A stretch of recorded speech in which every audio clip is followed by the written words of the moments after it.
François Taconnet, bonjour. Oui, bonjour monsieur. Avec vous, on va évoquer une histoire de cabane. Alors, c'est une histoire qui est devenue quelque chose d'absolument concret. Vous êtes ingénieur, vous avez travaillé pendant 12 ans dans l'industrie nautique. Exact. Et puis, qu'est-ce qui s'est passé? L'industrie nautique fait naufrage, quand même pas? Non, non, au contraire, c'est presque par j'allais dire, une surcharge de travail que j'ai voulu larguer les amarres, si je puis dire, et puis développer ma propre histoire.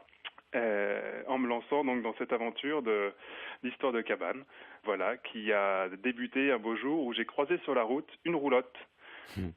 Étant passionné par le bois et la construction et l'architecture, et bien voilà, l'idée a germé comme ça, a fait son chemin et a évolué jusqu'à ce concept de cabane en bois, qui est en fait une maison ossature bois miniature, et que l'on installe au fond de son jardin pour soit faire une belle chambre d'amis ou un bureau, un atelier, voilà. Tiens, en moyenne, ça fait quoi, 10 mètres carrés à peu près? Voilà, le concept c'est 10 mètres carrés.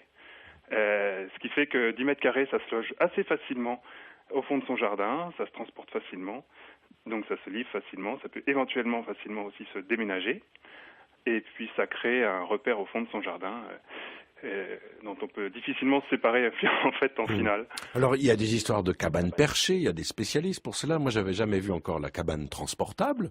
Alors, vous avez différents modèles. Vous avez la cabane planquée, comme vous l'appelez, elle est fixe. Vous avez la cabane en cavale, donc qui est mobile, et puis la cabanette. Alors, la cabane en cavale, donc, est sur roue.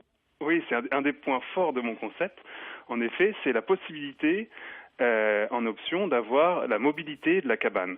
Elle est en fait fixée sur un châssis routier homologué par le service des mines et elle peut donc rouler comme une caravane. Elle est immatriculée et on peut donc la tracter facilement derrière sa voiture.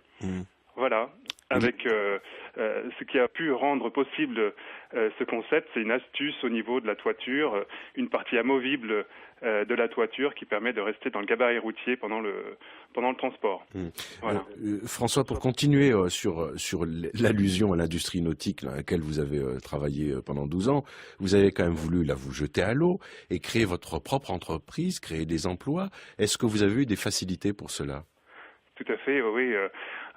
Au début du développement de mon aventure, j'ai participé à un concours de créateur d'entreprise au niveau de la Charente-Maritime et j'ai été retenu au sein d'une structure qui s'appelle l'incubateur et qui m'a donc permis pendant la première année du développement, avant la création de l'entreprise, de développer le projet sur les différents aspects techniques, commerciaux et juridiques. Voilà, et en termes de logistique, avec mise à disposition de bureaux, de moyens techniques de communication, et puis aussi des budgets pour pouvoir développer le projet dans tout son ensemble. Et aujourd'hui, vous êtes installé sur la zone industrielle de Périgny, donc en porte de La Rochelle. Voilà. C'est un lieu qu'on vous a mis à disposition. Vous avez aussi des facilités d'implantation? Oui, ça c'est les hôtels d'entreprise mis à disposition par la ville de La Rochelle, la communauté d'agglomération de La Rochelle, et ce sont des beaux bâtiments tout neufs, avec des avantages au niveau des loyers indéniables pour une entreprise débutante, puisqu'on a des loyers vraiment très intéressants pour la première année et qui augmentent d'année en année, qui nous permettent à terme de 5 ans de pouvoir sortir de cet hôtel d'entreprise dans les meilleures conditions possibles. Ce que vous réalisez, François Taconnet, c'est du sur-mesure où vous avez un profil type que vous pouvez fabriquer en grande série? Alors, étant donné en effet que je sors un petit peu de l'industrie nautique, je suis armé pour tout ce qui est production, fabrication. Donc en effet, j'ai fait toute la conception de mes cabanes pour qu'elles soient fabriquées dans les meilleures conditions possibles. Donc tout ce qui est structure est assez standard. Par contre, tout ce qui est aménagement intérieur, les équipements sont sur mesure. Donc ça, c'est aussi un des gros avantages du concept. Vous avez créé des emplois? Pour l'instant, non. Mais le carnet de commandes qui commence à bien se remplir, je sens que, comme on dit, la mayonnaise est en train de reprendre. Je risque fort de devoir embaucher au courant de cette année, oui. Et ça s'appelle Histoire de cabane. Il y a un site, c'est www.histoiredecabane, au pluriel évidemment, les cabanes, comme vous avez compris, il y a plusieurs versions, .com. Merci et un grand bravo François. Eh bien, je vous remercie beaucoup. Bonne journée. Très bien, au revoir. Au revoir. Carnet de campagne sur France Inter.